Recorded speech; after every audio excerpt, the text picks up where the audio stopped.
Good morning, Yesland family! Good morning! So, isi-share ko lang yung ginawa ko para makarating ako dito.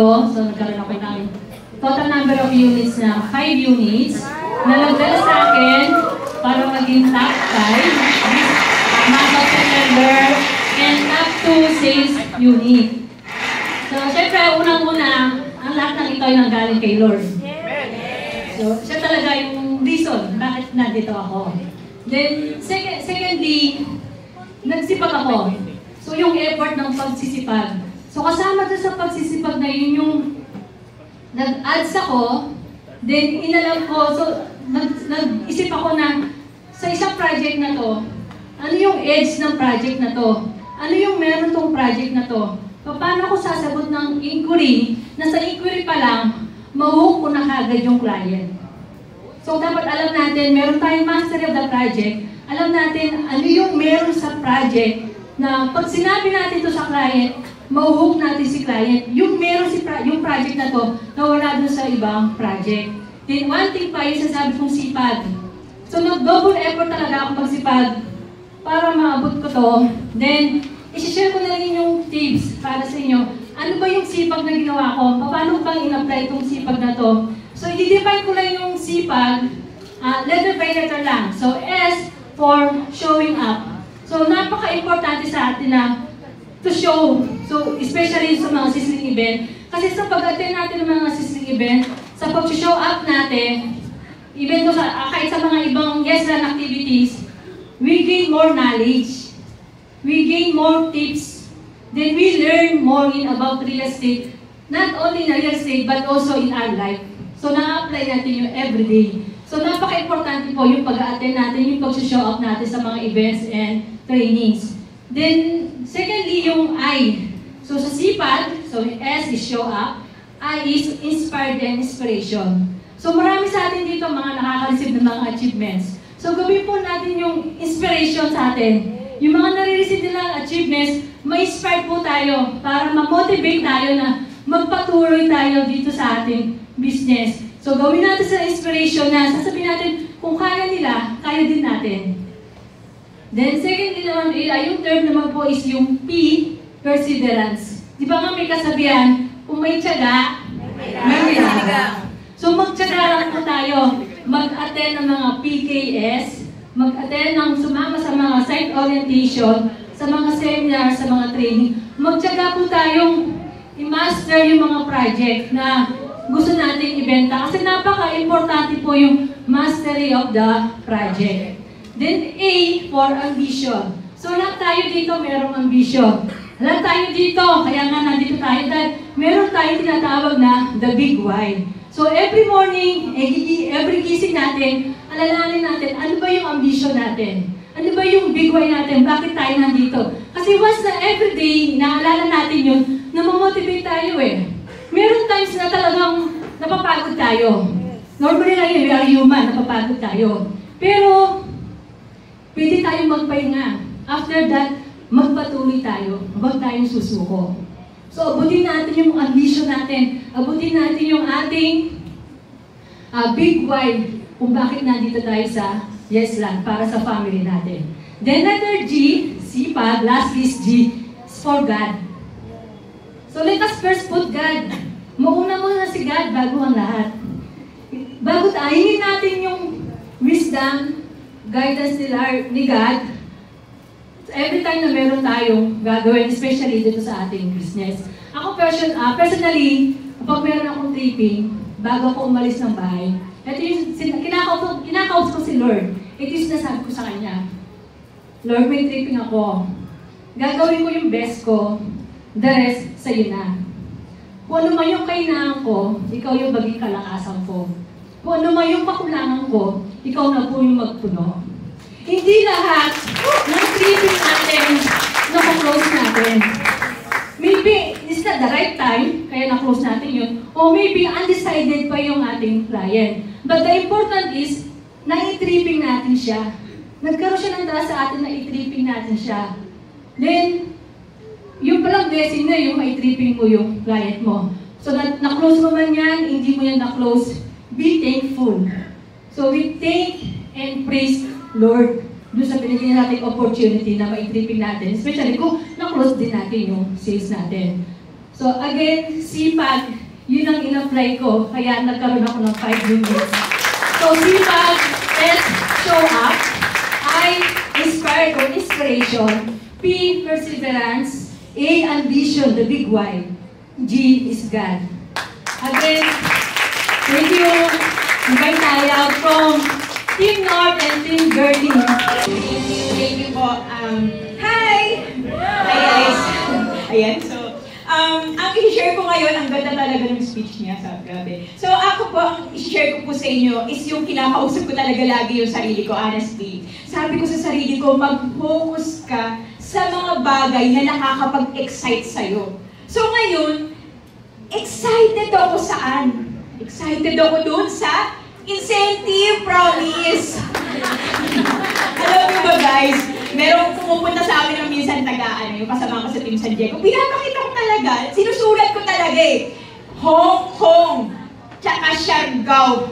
Nakasulat na yan eh.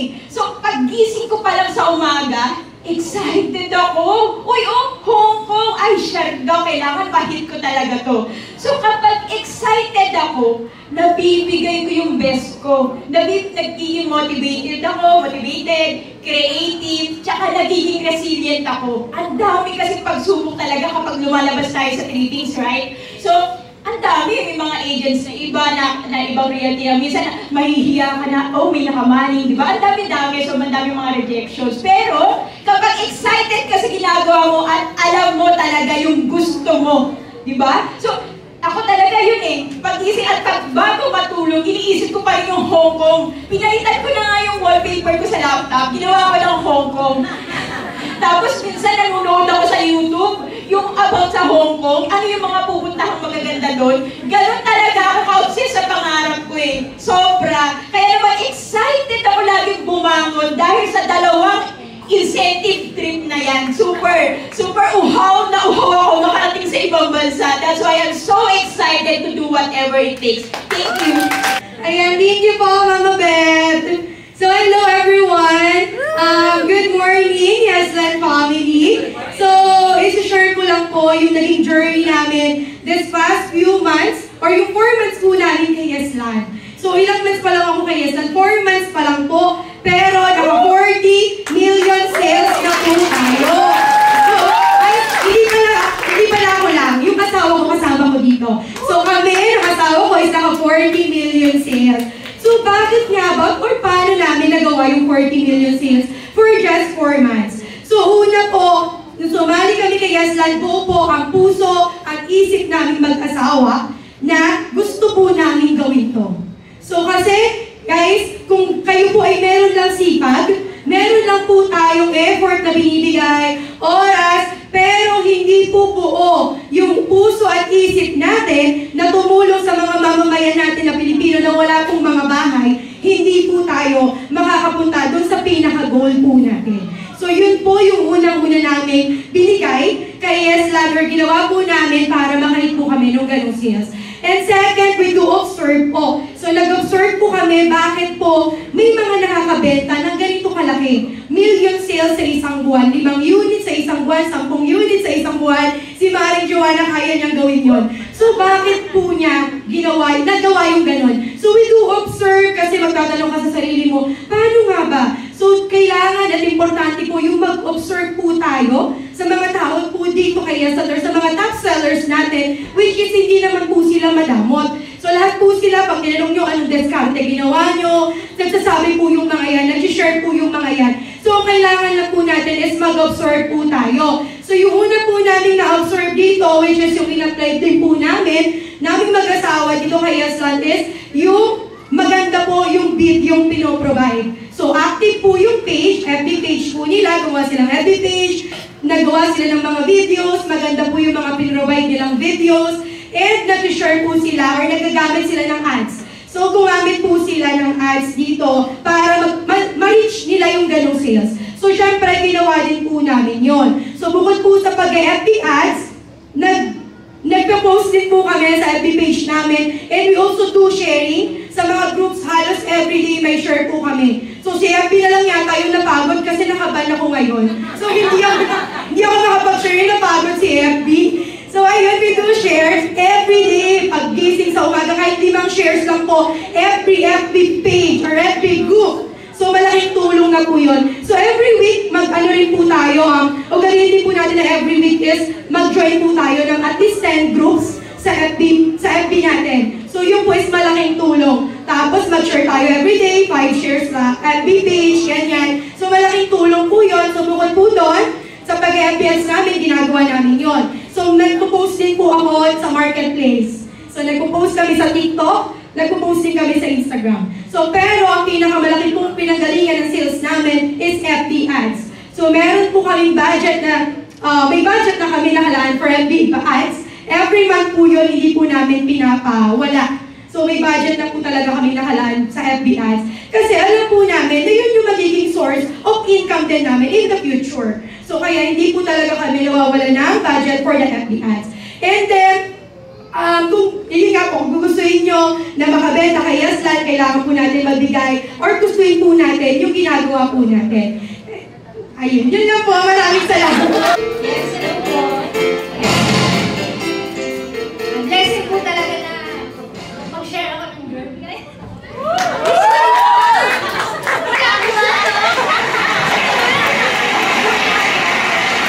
Ang hirap na akong bala talaga kung nagtatagpuan. Sorry naman po. Kasi 2 weeks na ako nag-prepare pero wala talaga. So ayun, alam nyo ba, ang dream career ko talaga is summarize ko na lang. Maging salesperson sa dati kong company. For some reason, hindi ako natanggap. Ewan ko ba. So ayun. So, kahit with a heavy heart, kailangan natin magpatuloy, di ba? So yun. Tuloy lang. And etong real estate na to, pandemic pa lang, during pandemic, napapanood ko na kayo. Alam nyo ba, number 1 fan nyo lang ako. Nanonood lang ako ng mga testimony nyo, as in, hindi naman ako related sa inyo, pero yung luha ko naman, talagang grabe. Sabi ko, bakit ganito yung nararamdaman ko sa ano na to? Ano ba to? Company ba to? Kulto ba? So, ayun, nandun naman na yung curiosity ko. Year 2020-2021. So, ano yun, naka-maternity leave ako, no? Kaya marami akong time mag-browse sa YouTube mo. So, ayan, bumalik ako sa work, and then, dahil nga hindi ako naging salesperson, nag-create na lang ako ng mga babies. So, yung 2 babies agad. So, and then, syempre, dahil magpapalaki tayo ng mga kids, I decided to, mag-resign na rin para maging full-time. So, ang nangyari, give up ko na give up ko yung career na gusto ko. Yung para sa sarili ko, diba? Inano ko na lang, nag-focus na lang ako sa family. Ayun na lang, kasi ang hirap magpalaki ng kids, lalo sa panahon ngayon, dapat talaga may parent talaga na naggagabay sa kanila. So ayan, hindi nyo na masyadong sinunod yung aking script para i-summarize na lang. So year 2019, habang nasa work ako, may kaibigan ako na gusto niyang magtingin daw ng bahay kasi taga Pampanga na ako. From Bataan, nag-decide na ako tumira ng Pampanga. So sabi niya, tulungan mo naman ako humanap ng bahay sa Pampanga, sabi niya. Sabi ko, hindi pa ako familiar sa mga subdivision, ganyan, no? Sige, pag may time ako. Pero dahil busy na ako noon, may work pa ako, hindi ko naman na siya nasamahan. And then, year 2021, nag-decide kami ng partner ko na kumuha ng pre-selling sa Borland. Tapos, ano yun, di ba nga may maternity, SSS? Doon ko lang binigay as in, wise spending talaga dapat. And yun, hindi ko pinalampas yun. Yung mga ka-work ko, nag-curious sila na paano ka nag-reserve, paano yung process gano'n. So, that time, two co-worker ko nag-reserve sila kasi kinuwento ko yung process, ganyan, no? Tapos, ang nakakatuwa, alam nyo, yung project na yun, hindi ko alam kung nasaan yung talagang location niya. Nag-reserve ako online, pero with a friend, ako humanap ng agent kasi ang hirap ma-scam.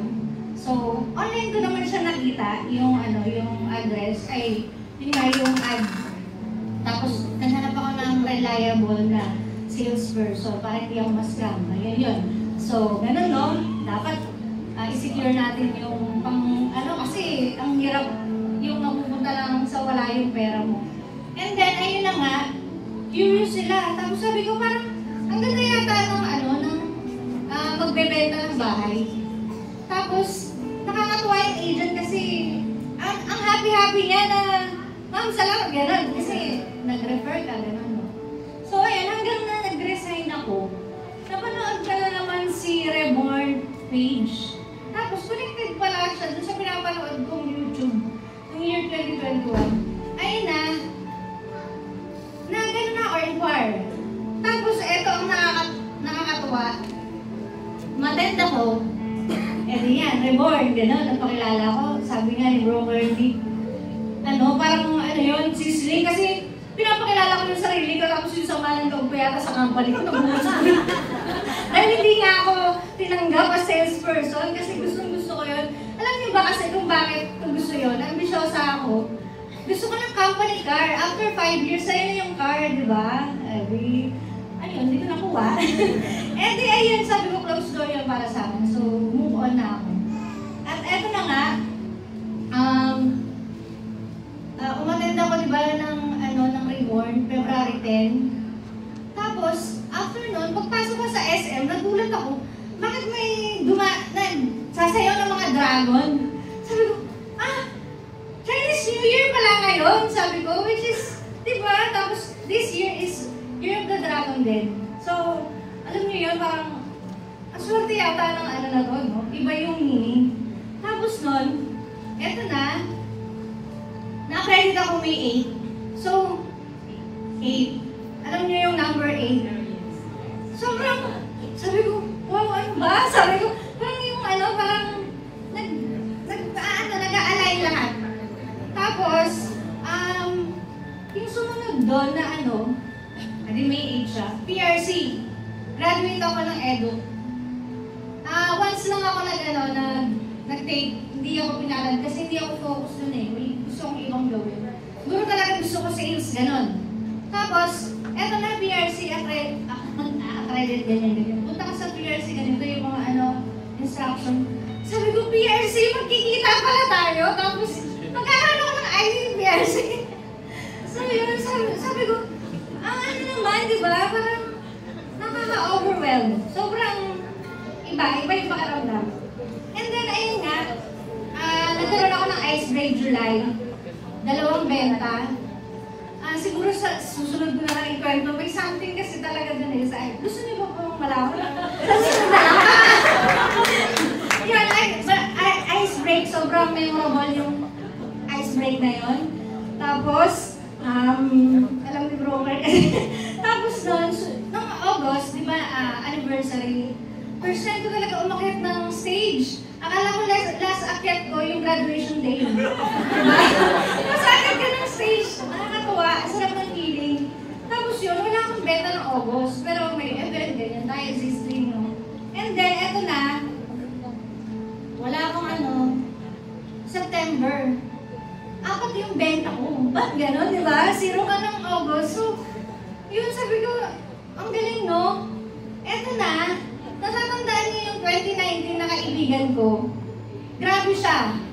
As in, kung nabalitaan niya na nag-real estate na ako, 7 projects, wala siyang nakukuhang, lahat may nasasabi siyang yung puro objection, puro negative, hindi maganda yung lugar, mga ganyan. Sabi ko, sobrang mitikuloso naman ito. Tapos naibigan ko pa yun, Tapos sabi ko, eto, sige. Last ko na to, sabi ko. Kaso masyadong mahal sabi ko sa loob ko, no? Pero hindi, ito na, present ko sa kanya. Alam niyo ba, mission accomplished, mega world. Noong time na yun, habang narinig ko na yung nakarating na kami sa attention. Wala talaga akong narinig na nag-again siya. Wala akong narinig na, ang mahal naman yan, yung gano'n. Tapos, pinresent na yung worth 11 million. Alam niyo ba yung labog pa ng tubig na?